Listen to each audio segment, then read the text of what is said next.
Hey everybody, it is Wintermute coming to you from the think tank, and this is going to be the first video in the expansion design series.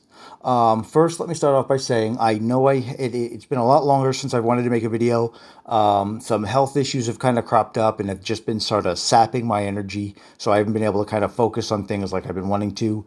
But hopefully we get that cleared up and I can kind of start marching forward again. So with that out of the way, I'm going to take this first video to kind of just explain some of the core concepts of what I have for the expansion that I'm hoping we can get a very collective kind of input on, and a couple, just some of the kind of core design concepts of it. Now, one thing I want to say is, as I move forward with kind of presenting, okay, I have an idea for this, and I have an idea for this, and I have an idea for this. Nothing is sacred.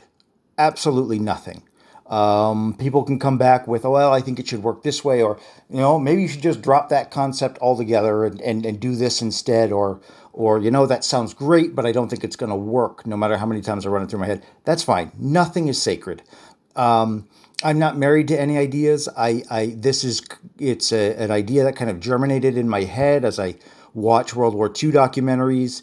And I guess one of the big core concepts is kind of zooming in on combat and making it a little more crunchier with more options. Yes, that will probably slow the game down, which is kind of if you put more decisions in combat, then things to have to decide and it's going to probably slow down the game a little bit because combat can be a little more crunchy. Some people like that. I'm okay with that so long as I'm playing with people who kind of, know and respect the game and play at a quick pace. And it will feel more of like a more epic, longer type of game in that case. And let's face it, most expansions do up the complexity level and probably do add some time to the game, even if it doesn't seem like it, just by virtue of having a few more unit types on the board or a few more, one or two more things to think about in that particular theater of operations. So with that said, but again, it goes back to there are some design decisions that I've already made with how I'm going to present. Like, okay, I came up with this idea, and this thing will work this way with this, and then this chip, and this, that, and the other. And then I kind of went, well, yeah, that kind of fits. But on the other hand, if I just cut all that out and I just make the rule this, that'll be much simpler and straightforward and still kind of achieve the same effect. So whenever that was the case, I always went with simplicity. So there are definitely some times, and if we approach something specific, I might even say, okay, well, here's what I initially thought, but then I went ahead and I simplified it to this because I just wanted to I wanted to cut down on the math. That's a lot of the reasons I came up with why I would want to kind of make things a little simpler is, you know what, we don't need all that extra math and things to consider. We can just kind of cut that away, make this a solid bonus, and move forward. So that definitely that kind of mentality has definitely played a big part as I kind of think this through. And again, I want input on everything. If you think it's a good idea, great. If you think it's a bad idea, say so. Just be polite about it. If you think that this would work over that, great. If you think that the core concept is flawed, feel free to say that. Maybe it is. Because I don't want to make an expansion that just adds to the game, but then, doesn't really add anything to the fun of the game. If it's just, okay, great, you made it more historically accurate, but it's not necessarily any funner, well, then what's the point? Let's not, then we shelve it and maybe revisit it again in a couple years or that idea or that concept or whatever it is. And I really feel strongly about that. If I or we get through this and we're kind of like, many of these elements aren't adding anything that's interesting to the game. They're just adding to the game. Then there's really no point. I really feel that it has to feel fun. It has to give you each expansion should make the game feel different enough each time you play it that you look forward to playing with that expansion, rather than just, okay, well, we'll play with this expansion, but that expansion really doesn't affect things all that much. Well, then I don't really see the point in playing with an expansion that really doesn't, add a new layer of complexity or tactical or strategic decisions to the game, or just makes the game funner. It doesn't even have to be that crunchy or that in depth of a thing or that intense of a thing. Maybe it just makes the game funner because now you've got a few more units to play with, or whatever the case is. So just kind of keep that in mind moving forward. So what I do want to do is I want to address the three kind of core concepts that I pared it down to that I kind of want to introduce to the game through the expansion. Now they can be broken down to orders, missions, and doctrines. Now the big thing is so we're actually going to start with doctrines. So doctrines, in my head, I watch a lot of historical documentaries about. This was, the classic example is, historically, when Germany invaded France, they had very light armor. Their armor design was light. It wouldn't have qualified as medium armor like it does in the game. It was the tactics that made the difference because the French, even though they technically had heavier tanks that were capable of going toe to toe with anything the Germans had, they didn't know how to deal with the fact that there was a swarm of tanks running through their lines on a spearhead. A couple French tanks that may be heavier, they don't know how to deal with that. They can just run right past them and break open the line and cause the infantry to retreat. And then the German infantry can come up and take out the tanks with the greatest of ease. So toe to toe, the German armor wasn't very heavy. So that's an example of doctrine being what made the difference there, not necessarily combat equipment or more advanced, or that the Germans had more advanced armor at the time. They had decent armor, but it would have been light armor. But the fact that they massed it up into a spear, broke through the lines, and then folded the lines in, and then kept on doing this, and were constantly moving forward, is really what rolled. What caught the French with their pants down, and the British with their British and French with their pants down. So that's an example of doctrine that made a difference. So with that in mind, and then there's also other things about how, like the wolf pack tactics, something people hadn't seen before.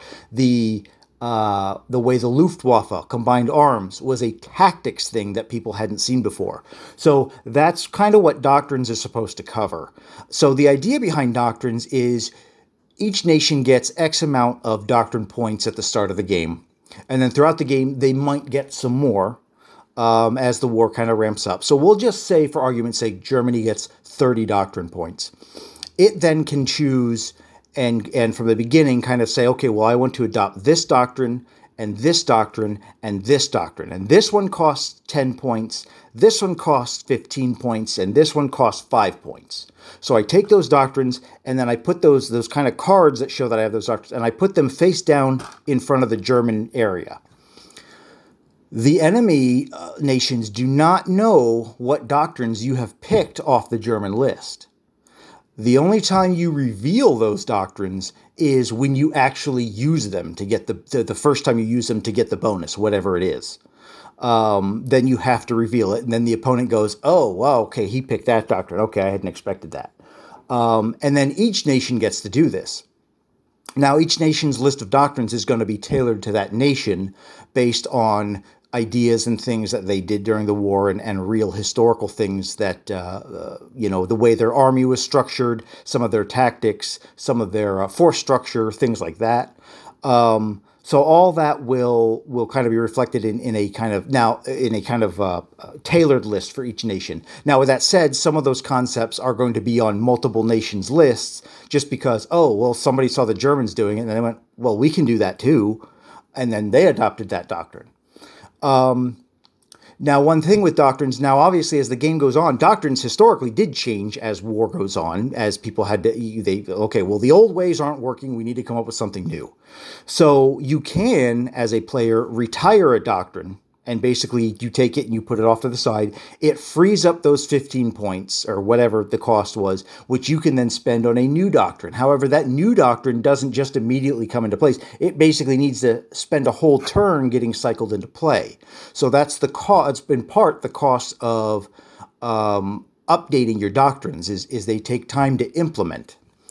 And so what this does is none. I don't want any doctrine to be overwhelmingly good.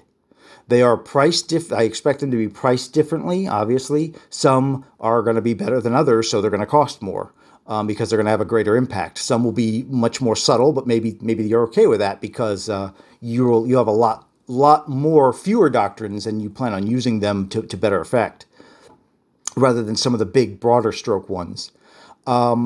And there's a little bit of, okay, well, I don't know what doctrines he has. Maybe he's taken all naval doctrines, and that German player is really planning on hammering me in the Navy with that, or at least getting some slight edge. Or maybe you look at him and go, no, he's going to go all naval, or maybe he'll mix them up. So I like the idea of not fully knowing what your opponent's doctrines are going to be prior to them being revealed. So there's a little bit of a guessing game there. There's a little bit of oh, he took that doctrine. Okay, well, if I take this doctrine over here and I implement that, then in 2 turns, that'll kind of help cancel that out. So we take that advantage away from him. But then maybe he goes, okay, well, he's kind of countering that doctrine. So now I'm going to go ahead and retire that one and I'm going to put this one into effect. And now that player has to, well, geez, now which one did he go for? Because Global War and its predecessor, Axis and Allies, is the kind of game where everything is pretty much face up. There really are no hidden things. And I always felt the game could use a little bit of stealth in there, but not an overwhelming amount to get started with, just some kind of your opponent doesn't necessarily need to know every piece of information you have that you have, other than, when it comes to what's on the board. Maybe you can go ahead and flip, I like the idea of taking these cards, flipping them down, and your opponent just doesn't know what you're putting into effect until the dice are basically about to roll. Little bit of a guessing game. I also, so that was kind of the idea behind Doctrines, and that's kind of the core way that they will work. So keep that in mind. And the next video I'm going to do is I'm going to go over all the German doctrines. I have a bunch of them written up, and we're going to kind of start from there. So that'll be the next video. But then the next thing I wanted to kind of touch on are missions. Now, missions are seizing the bridge before the enemy can blow them. They are seizing the airport so you can immediately start bringing in air units. They are seizing the railroad. They are or protecting the railroad or blowing the bridges before your opponents get there. We'll go with the bridge one as a good example. So you as the attacking player go into a territory that has a river running through it that you have to deal with on turn 1. Well, you take one of the units that are eligible to go on a mission, you move him off to the side, and you show that he's going to be doing that mission to capture the bridges. If that unit is and right now I have it where he's basically, instead of taking place in combat, he's going to roll his combat roll to see if he completes the mission based on his attack strength. So let's say you've got an infantry unit over here that is going to do the mission, seize the bridges. So he will roll that before you roll the rest of combat. If his mission is successful, he seizes the bridges, and you basically can ignore the penalty for the river on the first turn. We'll assume the river's on the border. So you can ignore the penalty for the river because your unit was able to capture the key bridges and thus get you over.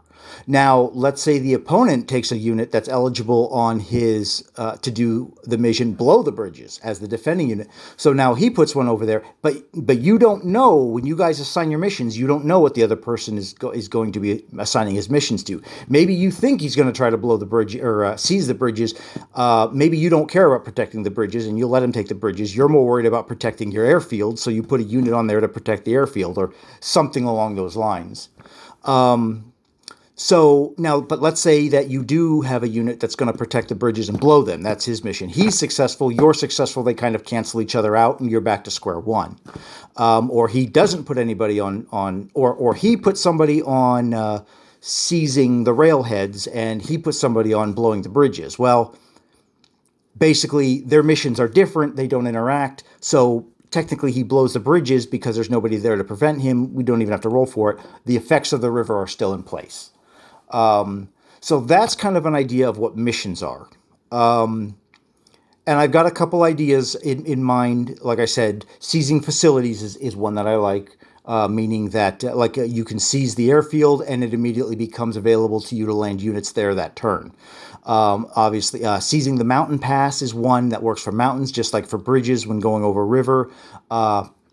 Seizing the rail junction or the rail marshalling yards is one that allows you to now rail right into that territory during the non-combat movement phase, and things like that.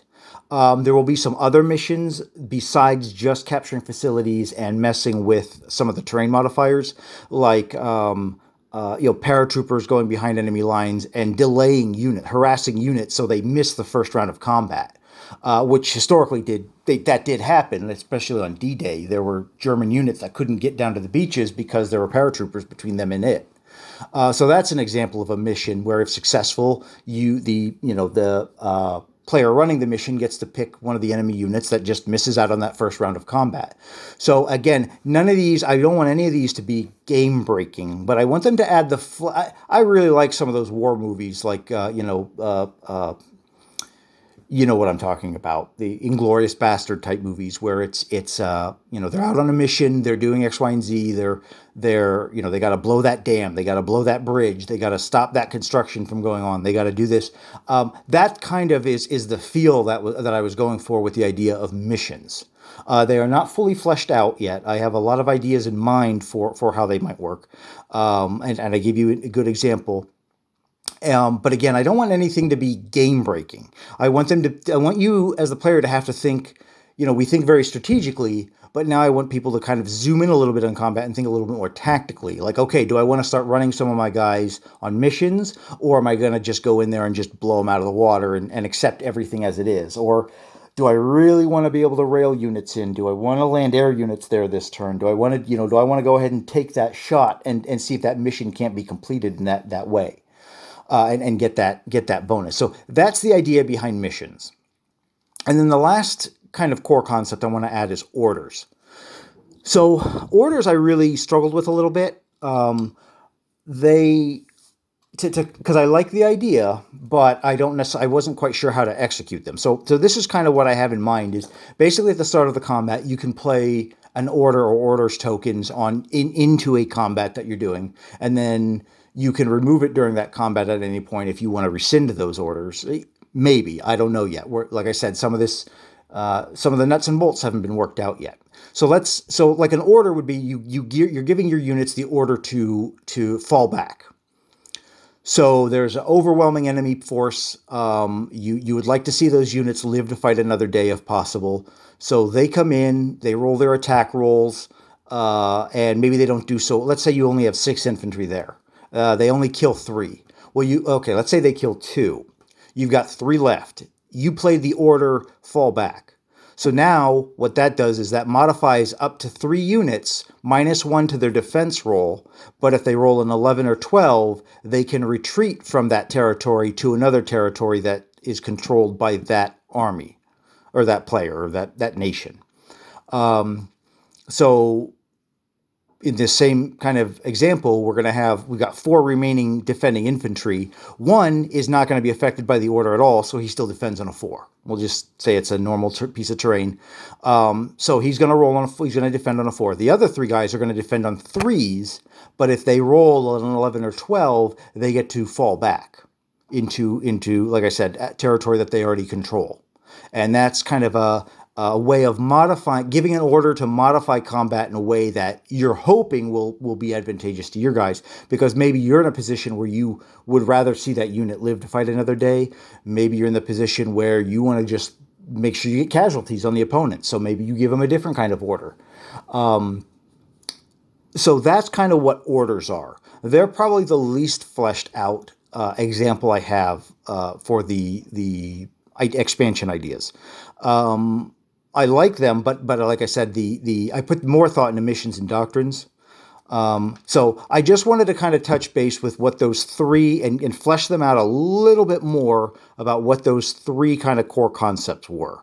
There are a couple other concepts that I think are kind of secondary concepts that I will talk about when I get to them.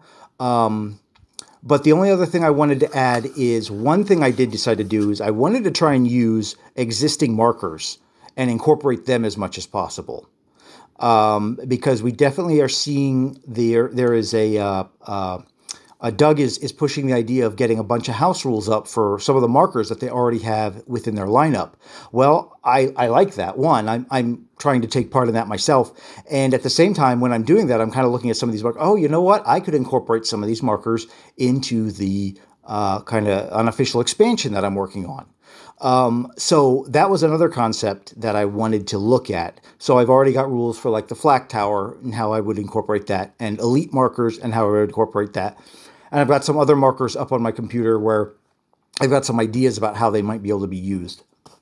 So I also wanted to kind of, I know if I were to present this to Doug and it would have, okay, well, you need to produce 50 new markers just for this expansion. Well, then it's a lot harder for him, that the cost skyrockets at that point. So at first, I'm okay with presenting the idea of some newer markers, but at first wave, I want to look at what's already available to us and kind of use what's already there. So you'll see me do that probably a lot as I kind of go through some of these rules. So that's I guess this is, like I said, this is the summation of the concepts. This is the kickoff video for how I want to kind of move forward with the expansion. The next thing I want to do is I'm going to go over the doctrines for Germany in my next video. And get that idea out there of these are what the doctrines look like that I'm thinking of, and let players kind of look at them, roll them around a little bit, take them out, get some mud on the tires, see if they like them.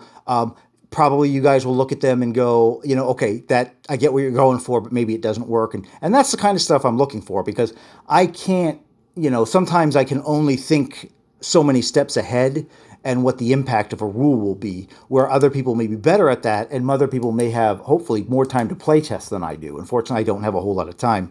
So orders, missions, doctrines, and simplicity versus complexity, and using existing markers. Those are the kind of 5 key things that I'm going for to start with. If you've got any questions or you need me to clarify anything with what I've talked about in this video, please feel free to leave comments below, and we'll go from there. And hopefully sometime this week I will get that German video up with their doctrines, and then see what the reaction is to that, and then maybe start doing more doctrines or move over to missions and kind of get those ideas out there. And this is Wintermute signing off. Thank you so much.